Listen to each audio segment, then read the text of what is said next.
Lenin geldi, düzdü. Vurdular, öldürdüler, gözdadı şişti. Stalin geldi, o Lenin. Sonra Stalin geldi. Gəlin bilsiniz necə, mən demeyeyim. Özlərində mən bir süjetə baxın. Baxın bu videoya, görün necə olub, Sovetin tarixi necədir. Kalpasa, bir bax gör Sovetin tarixi necədir, baxın. Краткая и невероятно ироничная история СССР. Как только умер Ленин, оказалось, что второй человек в партии товарищ Троцкий – предатель. Каменев, Зиновьев, Бухарин и Сталин свергли Троцкого и изгнали из СССР. Но через несколько лет оказалось, что Каменев, Зиновьев и Бухарин тоже враги и вредители. Тогда доблестный товарищ Генрих Егода их арестовал. Чуть позже Егоду как вражеского агента арестовал Ежов. Но через пару лет оказалось, что и Ежов не товарищ, а обычный предатель и вражеский агент. И Ежова арестовал Берия. После смерти Сталина все поняли, что и Берия тоже предатель. Тогда товарищ Жуков арестовал Берию. Но вскоре Хрущев узнал, что Жуков враг и заговорщик, и сослал Жукова на Урал. А чуть позже вскрылось, что и Сталин-то был врагом, вредителем и предателем. А вместе с ним и большая часть Политбюро. Тогда Сталина вынесли из мавзолея, а Политбюро и примкнувшего к ним Шипилова разогнали честные партийцы во главе с Хрущевым. Прошло несколько лет и выяснилось, что Хрущев был проходимцем, авантюристом и врагом. Тогда Брежнев отправил Хрущева на пенсию. Когда Брежнев умер, выяснилось, что он был вредителем и причиной застоя. Потом было еще двое, которых никто и запомнить-то не успел. Но тут пришел к власти молодой, энергичный Горбачев.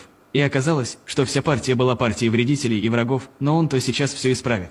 Тут-то СССР и развалился. А Горбачев оказался врагом и предателем. Вот такая одновременно ироничная и грустная история сложилась у некогда величайшего государства.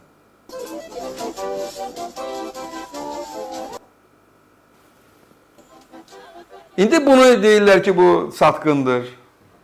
Hamısı da ya Amerikan adamıdır, bəs süründə. Taxtabaş da bunlar yaradıblar, onu dediklər, ulan dillər təkrarlayacaq bura. İndi bütün ölkə Rusiya bununla dalıcı danışır. İndi Putin də artıq satqındır. Və bütün ölkə onun dalıcı gedəndən sonra danışacaq. Bu, bunların xislətidir. Təkrar edirəm. Səbəb Tanrının yerinə fahişəyə inanmaq vardır. Yer kürəsində heç kim, heç vaxt öz inandığı məbədləri partlatmayıb. Heç vaxt bunlardan başqa. Bütün məbədləri partladıblar. Sovet hökuməti yarananda ailə institutunu ləğv eləmişdilər. Onlar kommuna yaratmışlar, kommuna ailələri.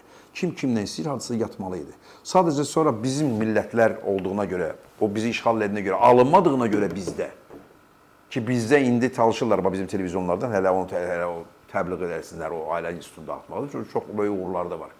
Təəssüf ki. Alınlar deyənə bunlar bəs geri verdilər. Və yiyiblər bir-birini, bankanın içində, hansısa bir balonun içində olan xərçənglə bir-birini necə yiyirsə, belə yiyiblər. Bizə də onu öyrədiblər. Qoymurıq heç kimi qabağa getməyə. Qoymurıq, siz necə içimizdən nə boyda belə qurt soxulcan ilişib qalır.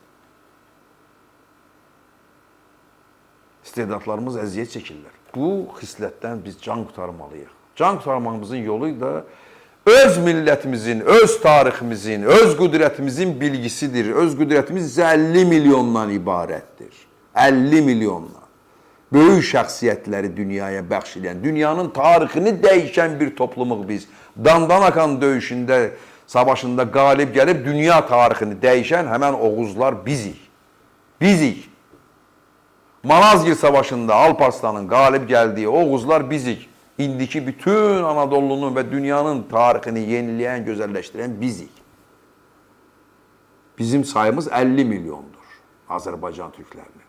O yüzden de buradan Təbrizə, Reyə, Rəşdə, Ərdəbilə, Zəncana, Ənzəliyə, Xoya, Urmiyəyə, Dərbəndə sevgimiz, salamımız var. Teşekkürler. Tanrı sizi korusun.